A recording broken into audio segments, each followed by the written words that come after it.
ठीक है जी। अब जब हाइब्रिडाइजेशन आ गया, रेजोनेंस आ गया, तो देखना बेंजीन की फोटोग्राफ अगर हम ऐसी माने तो हर कार्बन ने 3 सिग्मा और 1 पाई बॉन्ड बनाए हुए या नहीं। मान लो आपने कार्बन पकड़ा तो this is sigma, this is sigma, this is sigma and this is pi. किसी को भी चेक कर लो। तो जब हर कार्बन ने 3 सिग्मा और पाई 1 पाई बनाया तो इसका मतलब हर कार्बन sp2 हाइब्रिडाइज्ड है। और जब हर कार्बन sp2 हाइब्रिडाइज है तो क्या करें? sp2 हाइब्रिडाइज कार्बन ऐसा होता था क्या? देविका जी आ गया अब या नहीं?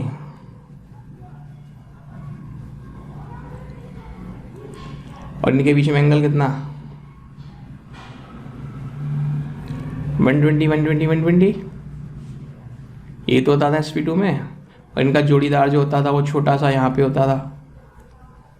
तो ये सारे ऐसे हैं, सारे ऐसे। तो देखना है क्या खतरनाक डिज़ाइन बनने जा रहा है।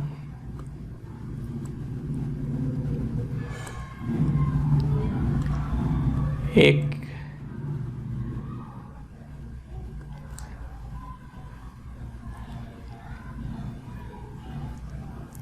दूसरा, तीसरा,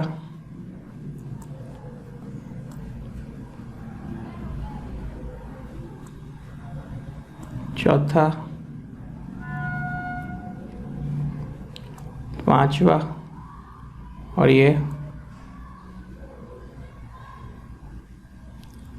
छठा। हाँ या नहीं? कितने कार्बन हो गए? सब sp2 sp2 sp2। सब एक ने साइड साइड ओवरलैप करके एक एक सिग्मा बॉन्ड तो बना लिया। इतना तो किस्सा बन गया। नहीं देखो, फिर यहाँ कौन आ गया? 1s of hydrogen. तो अब ये सीन बन गया।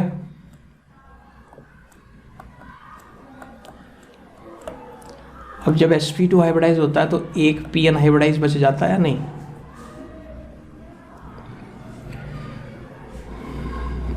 तो अब एक p जो अनहाइब्रिडाइज बचा उसको मैं देखो कैसे दिखा रहा हूँ। इसको थोड़ा सा लिटा देता हूँ, किसी को दिक्कत तो नहीं ऐसे करने से? है तो अभी भी बेंजीन। दोनों सेम रिंग बना दिए मैंने 2 बार। अब इसमें हर कार्बन पे जो अनहाइब्रिडाइज्ड p ऑर्बिटल है वो ये है क्या?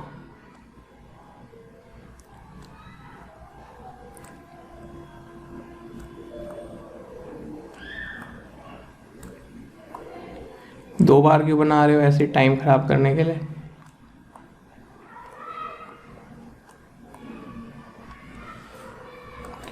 और बहुत ही फालतू टाइम हो जाए तो हम तीसरा भी बनाने को तैयार हैं।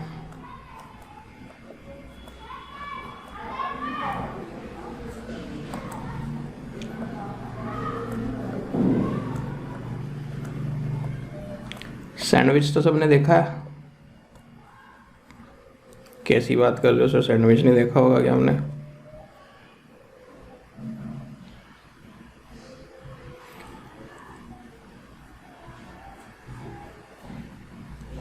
ये क्या हुआ? ये दोनों बोले हम साइड वाइज ओवरलैप कर लेते हैं, फिर ये बोले हम दोनों कर लेते हैं, फिर ये बोले हम कर लेते हैं।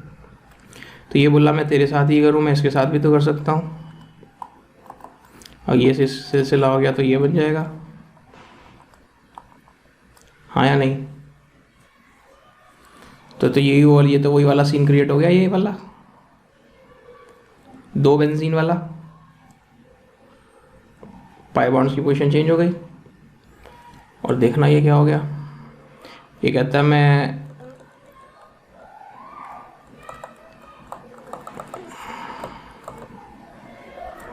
और ये नीचे वाला,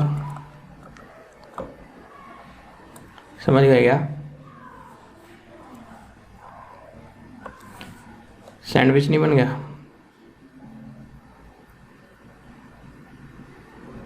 ये ऊपर वाले और ये नीचे वाले। तो ये कौन है? ऊपर वाला पाई इलेक्ट्रॉन क्लाउड, ये नीचे वाला पाई इलेक्ट्रॉन क्लाउड, और ये बीच में कौन? हेक्सागोनल चीज का पीस सैंडविच में। Pi electron cloud above the plane, pi electron cloud below the plane. तो जब ये sp2 है तो ये सारे एंगल कितने होंगे? 120। तो ये प्लेनर हो जाएगा या नहीं? ये सब 120 120 120। मान लीजिए आप कहते हो ज़्यादा बढ़िया सा हमें जाना ही नहीं सर, तो देखो जाना ही क्या।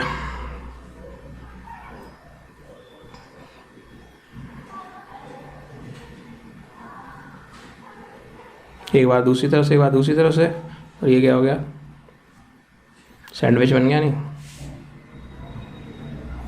और अभी सब जगह से एक जैसा, तो इसी को तो रेजोनेंस कहते थे कि असली में क्या है, असली में सब जगह से एक जैसा है। अब आप बी आर यहाँ जोड़ो और यहाँ जोड़ो तो एक ही बात है, क्योंकि सब जगह से तो ये यहाँ ना जोड़ के आप कहते हो जी मैं तो एक जैसा सा नहीं, एग्जैक्टली एक जैसा ही है। अब कहो आप मैं बी आर यहाँ जोड़ रहा हूँ, कहते जोड़ दो, हम दोनों भी बीच में से एक जैसे हैं। यहाँ से ना जोड़ के यहाँ जोड़ दो तो भी हम बिल्कुल एक जैसे हैं। नहीं, एक से ही हैं हम तो सब जगह से। ठीक है क्या? तो एक तरह से डीलोकलाइजेशन, बोलो। डीलोकलाइजेशन नहीं बताया था, अपनी जगह से अपनी जगह भी जमे रहना तो लोकलाइज्ड, और सब जगह टहलते फैलते रहना तो डीलोकलाइज्ड। दूसरी तरह से बात सोचो, ये कौन है? साइक्लोहेक्सीन।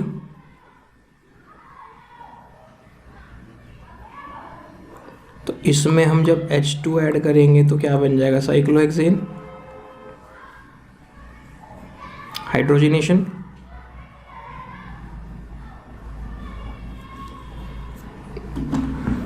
तो इससे जो एनर्जी रिलीज होती थी उसे एंथैल्पी ऑफ हाइड्रोजनेशन कहते थे क्या?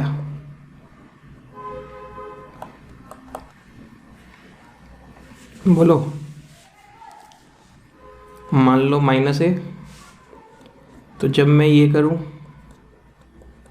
तो अब तो 2 H2 होंगे, फिर से ये बन जाएगा। इस बार जो डेल्टा H होगा वो कितना होना चाहिए? -2A या नहीं? इसका क्या नाम?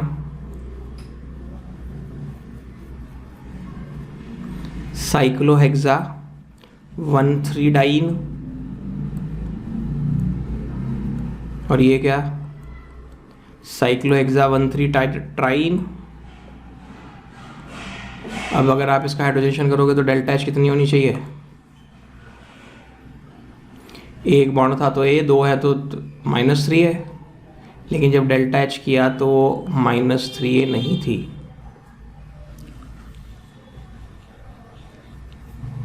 -3A नहीं थी, तो याद करो पढ़ाया था।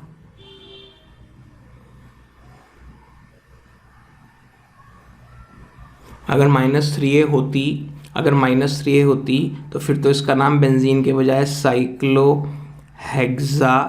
1,3,5 ट्राइन ना होता। वो तो हम कहते नहीं बेंजीन को। क्यों नहीं कहते? या कि वो साइक्लोहेक्सा 1,3,5 ट्राइन है ही नहीं। क्यों नहीं है? क्योंकि इसने रेजोनेंस कर लिया और इसने जो एनर्जी निकली वो सचमुच में थी B। सचमुच में जो एनर्जी जो थी वो थी B। तो मैं ऐसे बोल दूं X, तो X और 3A का जो डिफरेंस था वो कौन थी?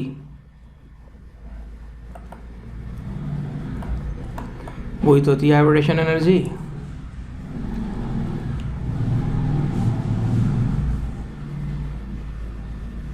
इसने हाइब्रिडेशन के नाम पे एक एक्स्ट्रा एनर्जी रिलीज कर रखी ना।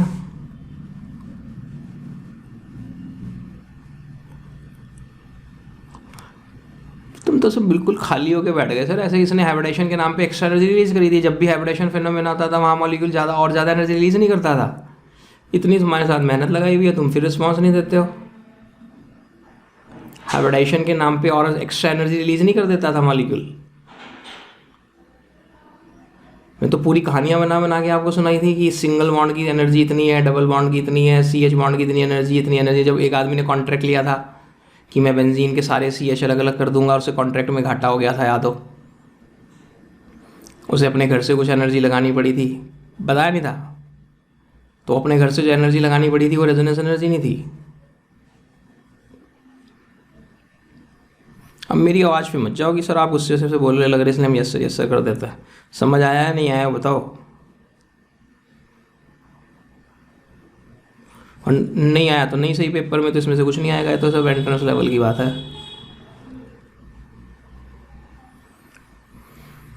तो अब कुल मिला के बेंजीन प्लेनर हो गया क्या? दिखा दिया, जब सारे sp2 है तो प्लेनर हो गया। और CC बॉन्ड लेंथ कितनी है?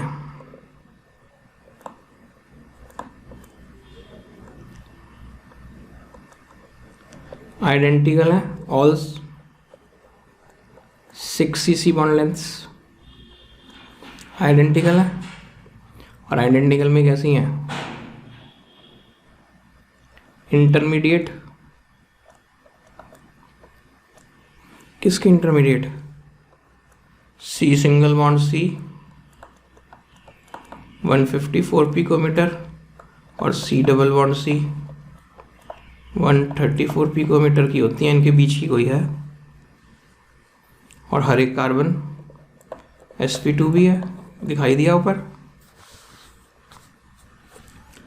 अब इसको हमने साइक्लोहेक्सा 135 ट्राइन नहीं कहा, इसे हमने एल्कीन नहीं माना, इसे तो हमने क्या माना? एरोमेटिक हाइड्रोकार्बन माना। और क्या कहा था कल परसों की एरोमेटिक हाइड्रोकार्बन है, इसमें अनसैचुरेशन है, 3 जगह डबल बॉन्ड है, फिर भी ये एडिशन रिएक्शंस के बजाय ज़्यादा क्या पसंद करता है?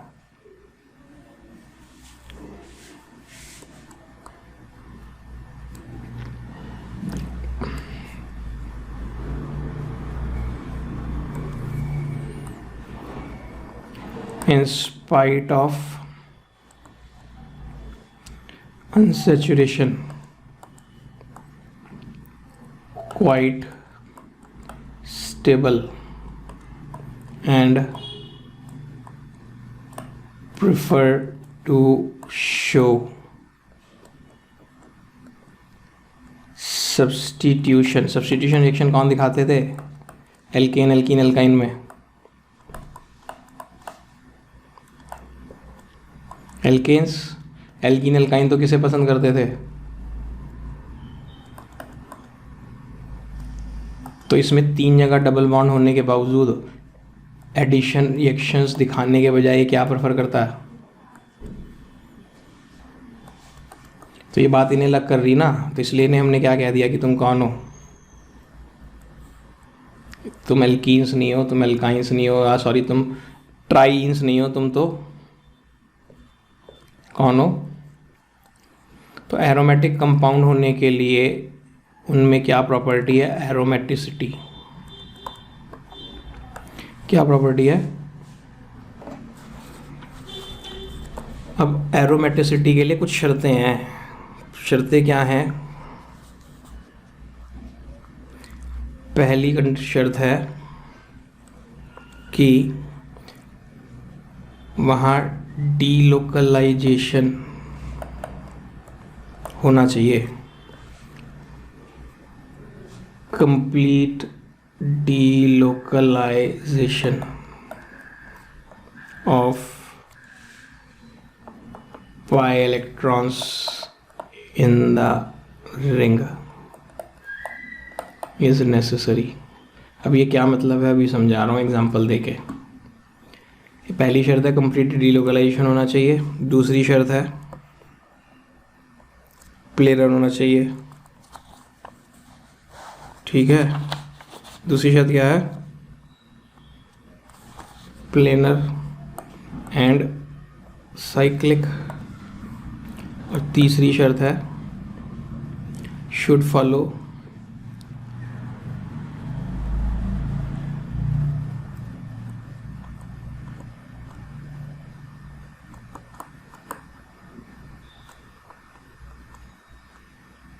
हकल्स रूल को 4n+2 रूल भी कहते हैं। ये क्या होता है, इसमें मैंने सारी बातें कवर कर रहा हूँ। इन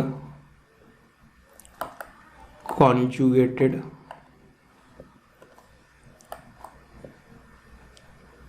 planar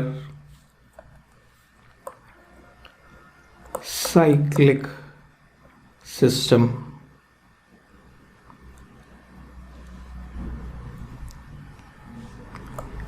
number of delocalized pi electrons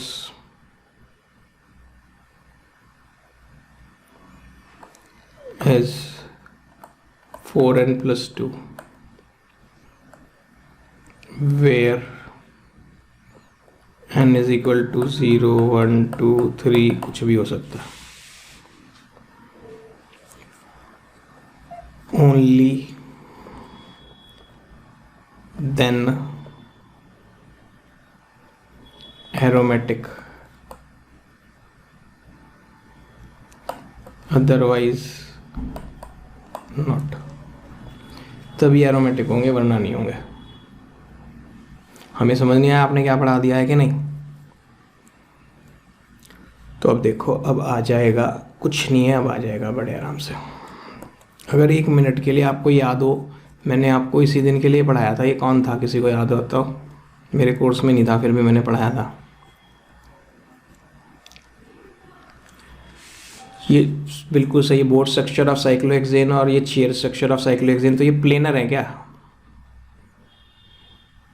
ये प्लेनर है? तब ठीक है तुम्हारी सबकी। नहीं, ये एक पेपर के प्लेन में आ जाएंगे क्या? ये टेबल पे अगर नाव रखोगे, नाव टेबल पे बोट रखोगे तो उसके 2 कोने तो टेबल के ऊपर होंगे, तभी तो बोट होगी। ये तो टेबल के से ऊपर उठ के आ रहे होंगे। और इस चेयर को रखोगे तो ये नोक टेबल पे होगी और ये स्टिक नोबल पे होगी, ये तो सब हवा में होगा। और अगर ऐसा होता तो, अगर ऐसा हुआ करता फिर ये तो पूरा टेबल पे बिछ जाएगा या नहीं? प्रैक्टिकली इमेजिन करा करो ना चीज़ों को। ये चाहिए मैं आपको रिंग दूंगा तो ऐसे कपड़े की तरह, कारपेट की तरह टेबल पे बिछा दो, बिछ जाएगा। और जैसे बोट दूंगा कैसे मुड़ी हुई, उसको वो टेबल पे बिछा दो, बिछ जाएगी। अब अंदाजा नहीं हुआ प्लेनर किसे कहते हैं। तो बेंजीन हमने पढ़ लिया प्लेनर होता। पहली बात साइक्लिक है, दूसरा प्लेनर है। अब डिलोकलाइजेशन का क्या मतलब है? कॉन्जुगेशन जैसे, मतलब double single double single double single double single गाना जब है तो उसे कॉन्जुगेटेड कहते थे, उसे कंप्लीट डिलोकलाइजेशन मान लो। अब इसमें पाई बॉन्ड कितने हैं? तो 3 पाई बॉन्ड है, इसका मतलब 6 पाई इलेक्ट्रॉन्स हैं क्या? और 6 पाई इलेक्ट्रॉन्स हैं तो 4n+2 रूल में बैठ गया है नहीं?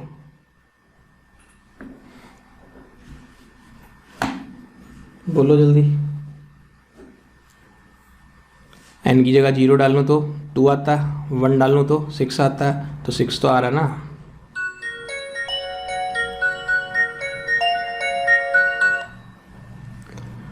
अब मैं आपसे ये पूछूं कि ये बताओ, ये मॉलिक्यूल प्लेनर है या एरोमेटिक है या नहीं? ये कंपाउंड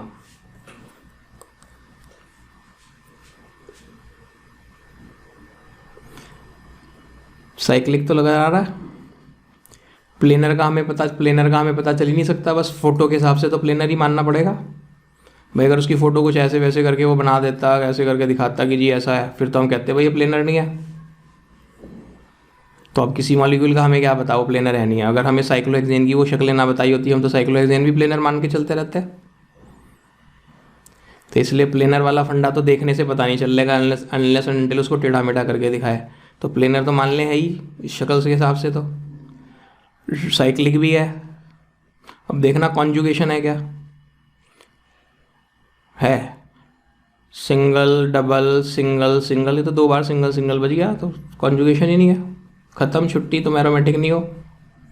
पाई बॉन्ड कितने हैं?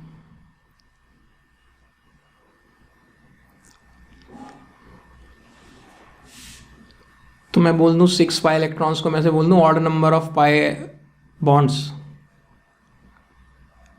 बस 6 पाई बॉन्ड इलेक्ट्रॉन का मतलब 3 पाई बॉन्ड, तो odd number of pi bonds हैं, तो इसमें तो इवन नंबर है, जब इवन नंबर पाई बॉन्ड्स है तो ये बनेगा ही नहीं।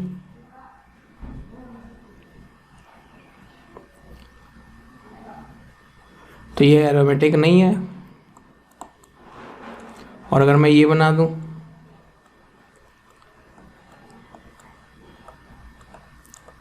इस पे एक लोन पेयर रख दूं, सिंगल नेगेटिव चार्ज आ जाए, एक खुद का होगा, एक किसी से छीना होगा। अब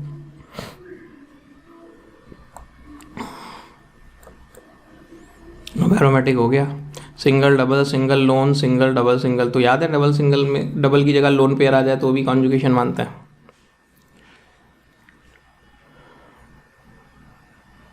हो गया एरोमेटिक। अब आपको जो पाए तो लोन पेयर को भी पाई इलेक्ट्रॉन जैसा ही काउंट करना होता, फिर तो हो गए 6।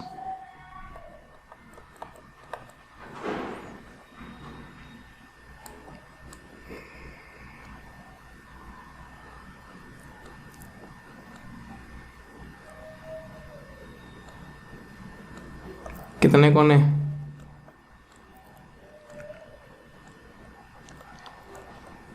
और फिर इसमें मैं ये फोटो बना दूं, तो क्या ये साइक्लिक है? हाँ साइक्लिक है। क्या प्लेनर है? फिलहाल लग तो रहा है, लेकिन कॉन्जुगेशन तो नहीं है, सिंगल सिंगल। अब देखना, हो गया single double single plus single double single, conjugation हो गया। पाई इलेक्ट्रॉन कितने? प्लस में तो कोई इलेक्ट्रॉन नहीं होते, 6 पाई इलेक्ट्रॉन हो गए, तो ये क्या हो गया? ठीक है, इसका नाम जानना चाहो तो साइक्लोपेंटाडाइइनाइल एनायन।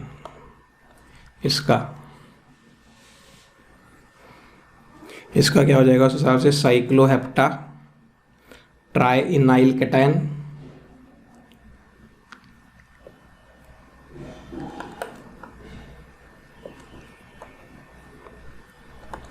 ठीक, अब बताओ, कुछ भी हो सकता है, बता दो 0 1 2 3 4, होल नंबर होना चाहिए। 0 सही, तो 0 को नेचुरल नंबर में ले लेते हैं ना शायद।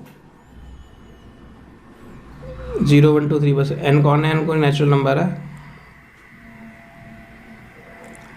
अब बताओ ये कंपाउंड एरोमेटिक है या नहीं है?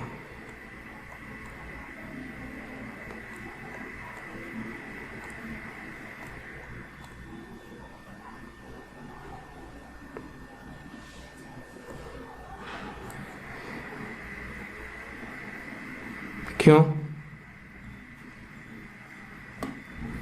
बस सिंपल सी बात, 8 पाई इलेक्ट्रॉन्स हो रहे हैं, इसलिए नॉट एरोमेटिक।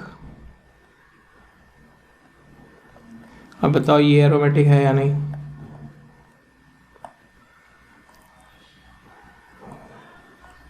ये एरोमेटिक है या नहीं? ये क्या हो जाएगा? साइक्लो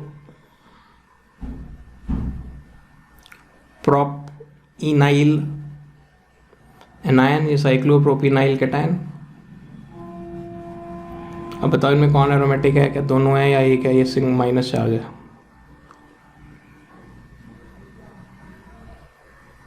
और नेगेटिव का मतलब यही तो होता है, लोन पेयर है वहाँ, एक अपना है किसी और से छीना हुआ।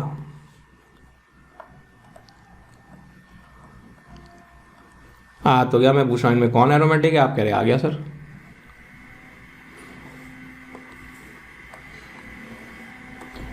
क्योंकि इसमें एक ही पाया है, एक पाया है मतलब 4 0 0 2, यानी 2 पाई इलेक्ट्रॉन है बस।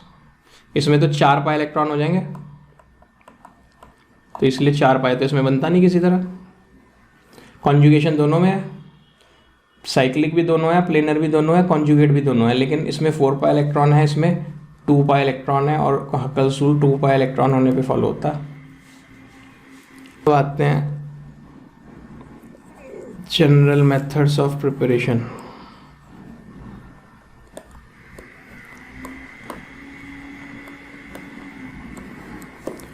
कोल टार नाम सुना है क्या?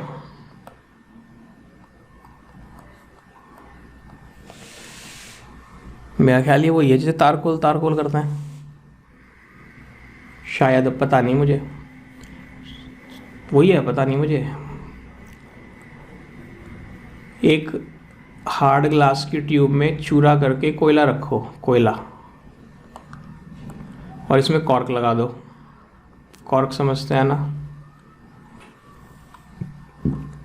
फिर उस कॉर्क में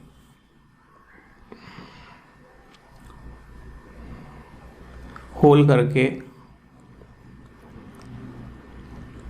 एक ट्यूब फिट कर दो, जिसको आप डिलीवरी ट्यूब कहते हैं। कई सारी बार फिगर्स बनाई हो बचपन में अगर कभी। और यहाँ पानी में इस डिलीवरी ट्यूब का दूसरा एंड बंद कर दो और इसे स्ट्रांगली हीट कर दो। तो जब हीट करोगे तो पहले से उसमें से सारी एयर निकल आएगी, देखो एक्सपेंड कर करके, गर्म हो के। फिर जब यहाँ हवा नहीं रहेगी तो इसको क्या कहते हैं? डिस्ट्रक्टिव डिस्टिलेशन ऑफ कोल।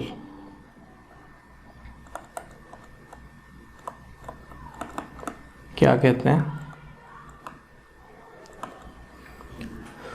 तो अब इसमें से कई सारी गैसेस वैसेस निकलती हैं, कई सारे वॉलेटाइल कंपाउंड्स निकलते हैं, तो एक थिक ब्लैक लिक्विड मिलता है बाद में। यहाँ शायद उस थिक ब्लैक लिक्विड को कोल टार कहते हैं।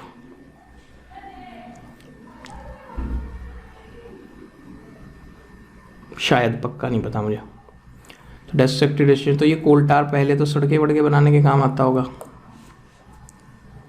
अब बाद में पता चला इसमें तो बहुत सारे हाइड्रोकार्बन्स हैं, स्पेशली शायद एरोमेटिक हाइड्रोकार्बन्स हैं। तो आज की डेट में से ऐसे बेकार नहीं करते, इनमें से उन्हें भी निकाल लेते हैं।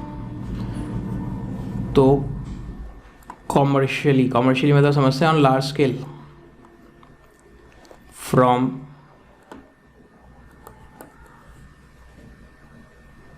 कॉमर्शियली फ्रॉम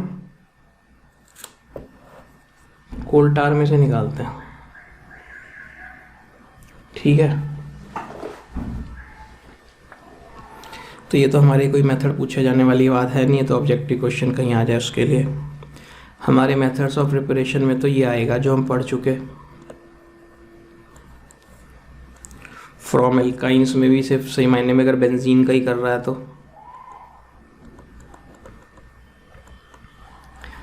जो आज अनन्या मोहन जी पूछ रहे थे कैटलिस्ट की तरह, हमने वहाँ क्या रखा था? Red hot metal tube, temperature शायद 873 केल्विन था, इधर कौन निकल रही थी? बेंजीन। तो ये मेरे कोर्स में नहीं आई, मैंने ऐसे ही बना दिया, पहले कभी होती थी। ये प्रोपाइन, तो अगर इसे आप प्रोपाइन को रेड हॉट मेटल ट्यूब से निकालोगे तो ये बन जाएगा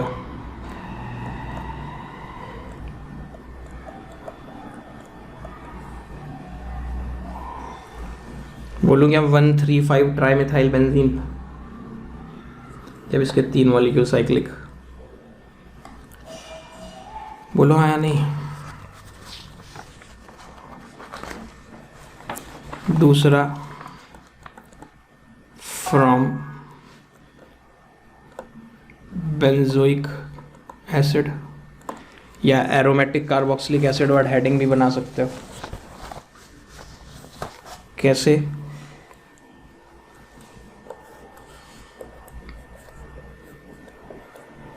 ये होता रहा बेंजोइक एसिड, इतना तो आ गया। अब NaOH प्लस सोडा लाइम याद आ गया, CaO सोडा लाइम क्या करता था? ये CO2 को भगा के ले जाता था बीच में से, decarboxylation.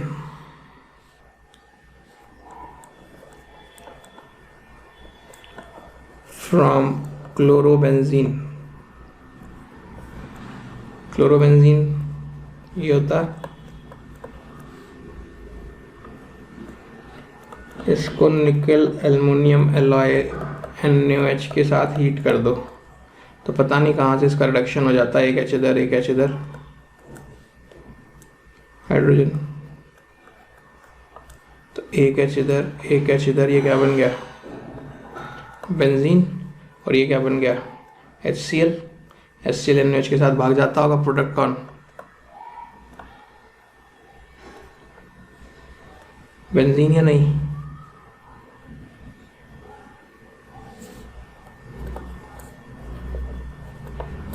Reduction of phenol, phenol को तो जानते हो,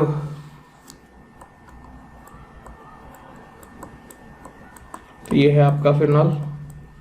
आप इसे हीट कर रहे हो जिंक डस्ट के साथ, Zn इसका O लेके भाग जाएगा, प्रोडक्ट क्या आ गया? O लेके भागा है, जिस पे आ गया बेंजीन। बोलो।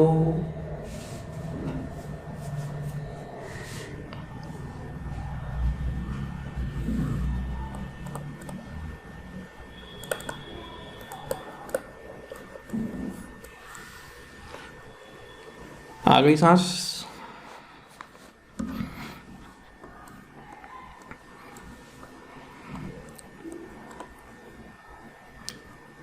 Aromatic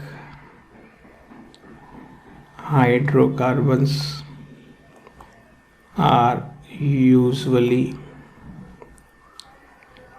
colourless. अच्छा होते होंगे जब आप कह रहे तो, पानी में घुलते होंगे या नहीं?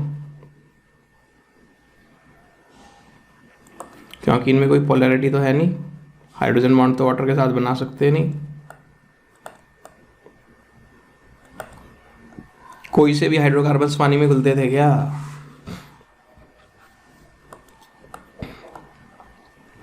सॉल्युबल इन किस में डिजॉल्व हो जाएंगे बताओ? ऑर्गेनिक सॉल्वेंट्स में तो सभी डिजॉल्व होते थे।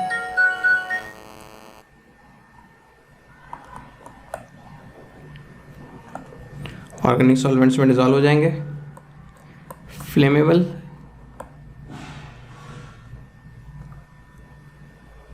आग लग जाती होगी इनमें या नहीं?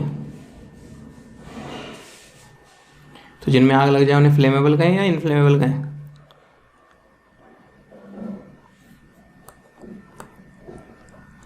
कोई भी नहीं है मेरे साथ। कभी देखा वो सड़क पे जा रहे हो, आपके आगे आगे टैंकर चल रहा हो, ट्रक वाला टैंकर जिसको ऐसे होता है, यहाँ पे ऊपर उसमें ढक्कन लगे होता है, का पीछे लिखा होता है इंडियन ऑयल या HP, उसमें बड़ा बड़ा यहाँ क्या लिखा होता है? हाईली। तो इस पर तो हाईली फ्लेमेबल लिखा नहीं, इस पर तो हाईली फ्लेमेबल लिखा, मतलब इसमें आग नहीं लगेगी, बिल्कुल भी आग नहीं लगेगी, तो फिर तो कोई टेंशन ही नहीं है, फिर डरना क्या, फिर लिखने की जरूरत क्या है?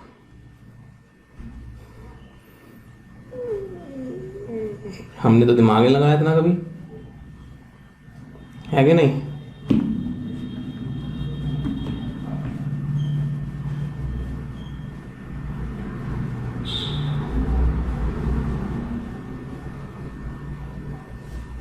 बोलो।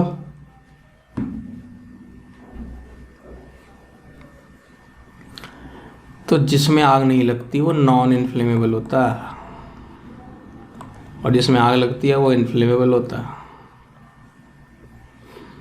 हाँ सर, तो हम ये गलत फहमी में थे, अक्सर रहते हैं सब, मैं भी रहता था। तो इनमें बढ़िया से आग लग जाती है। बर्न विद सूटी फ्लेम, खूब काला धुआं छोड़ते हुए जलता है।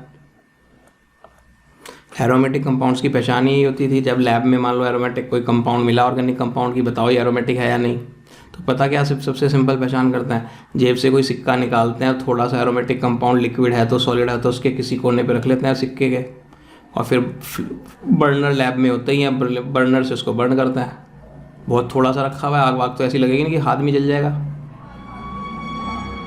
तो अगर ये बर्न हो और बर्न होने के साथ खूब सारा काला काला धुआं छोड़े, तो इसका मतलब ये सूटी फ्लेम एरोमेटिक है। जनरली कैरेक्टरिस्टिक ऑर्डर होते हैं, नाम इससे पढ़ा था इनका, किन में स्मेल होती है?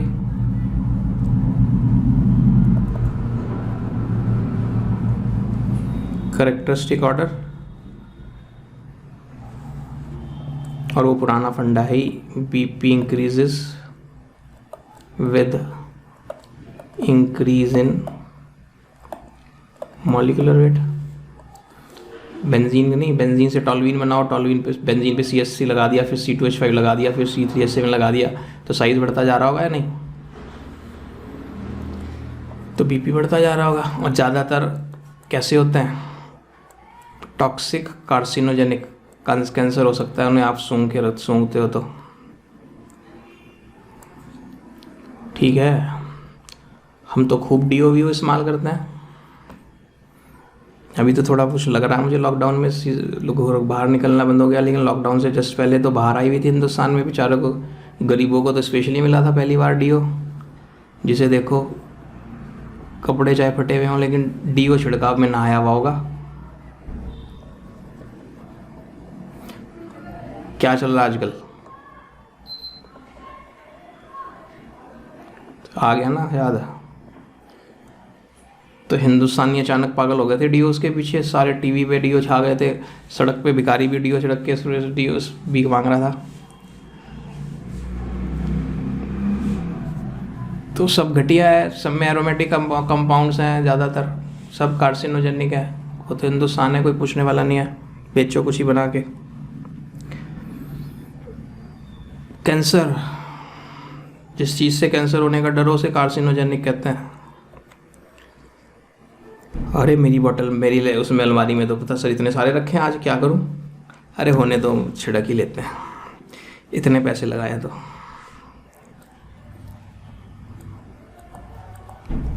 ऐसा कुछ नहीं है, जो बढ़िया ब्रांड्स आते हैं ये बहुत महंगे होते हैं। DOs फ्रांस मशहूर है DOs, परफ्यूम्स DOs बनाने के लिए।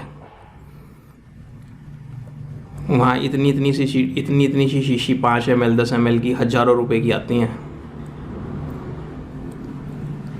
और उनकी स्मेल बहुत हल्की सी होती है। हिंदुस्तान वाले तो सोचते हैं जिसमें तेज है वो अच्छा है।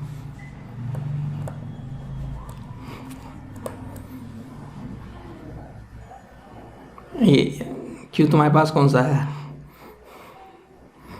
अब मुझे क्या पता कौन से में है, उन्होंने क्या मिलाया हुआ। तुम्हें जरा सी बेसिक वो दे दी तो तुम अपना कम वाला ज़्यादा वाला, अब क्या पता उन्होंने क्या मिला के किया है। तो हिंदुस्तान है, कुछ भी मिला के बेच लो। इंस्टेंट असर नहीं पड़ना चाहिए ना, बस उससे पता चला किसी ने अपने कपड़ों पे उसे स्प्रे मारा, कपड़े में छेद हो गए, फिर तो उस पर केस हो जाएगा।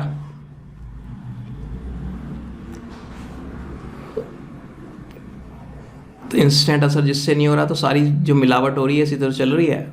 इंस्टेंट असर तो उसका कोई है नहीं, तो अब पता ही नहीं चल रहा किससे हो रही क्या चीज़। तो केमिकल प्रॉपर्टीज़ में इंपॉर्टेंट पॉइंट है कि इनमें इलेक्ट्रोफिलिक सब्स्टिट्यूशन होता है, आज ही पढ़ाया था। अनसैचुरेशन होने के बावजूद सब्स्टिट्यूशन दिखाना पसंद करते हैं इंस्टेड ऑफ एडिशन, समझ गए? और सब्स्टिट्यूशन कौन से वाला होता है? इलेक्ट्रोफिलिक। तो आज के बाद जब भी आप कोई एरोमेटिक कंपाउंड पढ़ेंगे, एरोमेटिक कंपाउंड की केमिकल प्रॉपर्टीज़ में ये हेडिंग जरूर आएगी, इलेक्ट्रोफिलिक सब्स्टिट्यूशन रिएक्शन। और इलेक्ट्रोफिलिक सब्स्टिट्यूशन रिएक्शन के नाम पर आपको हमेशा हर एरोमेटिक कंपाउंड में 5 रिएक्शंस पढ़ाई जाएंगी। कितनी?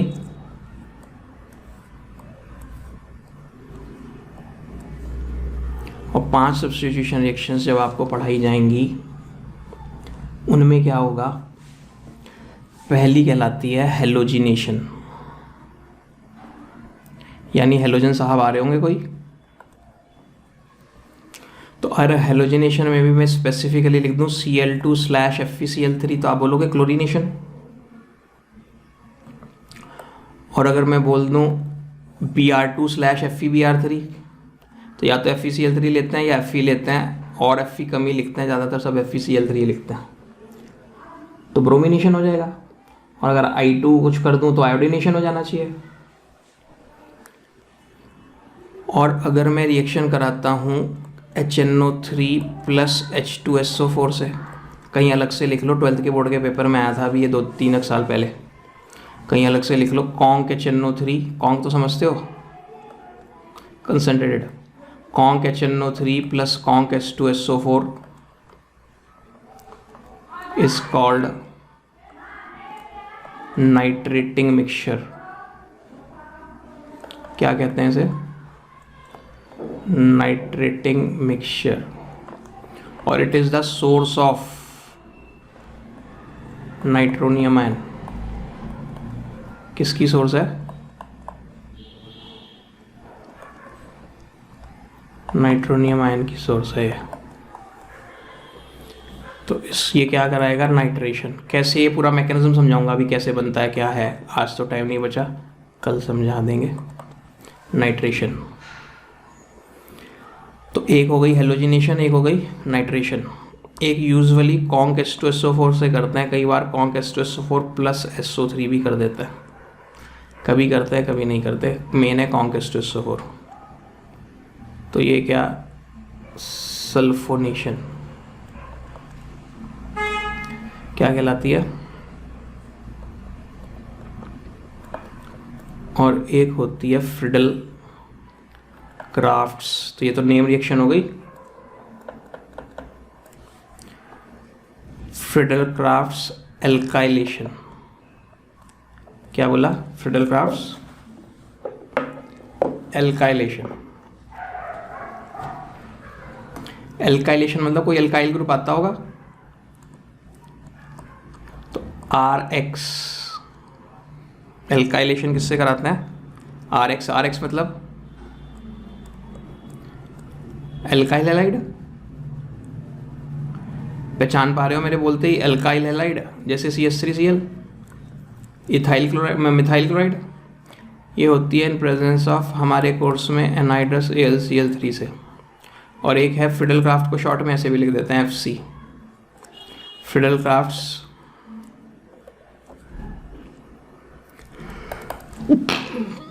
Crafts acylation reaction. तो ये भी कौन है? इस ग्रुप को एसाइल ग्रुप कहते हैं। क्या कहते हैं? तो इसके लिए क्या लेते हैं? या तो RCOCl लेते हैं, या ये क्या होता है आपको याद होगा सबको,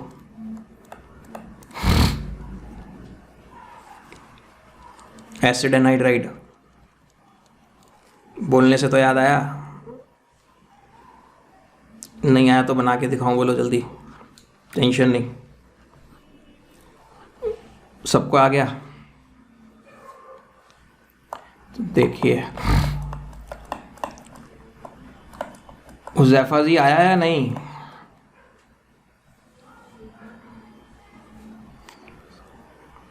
ये दो कौन है?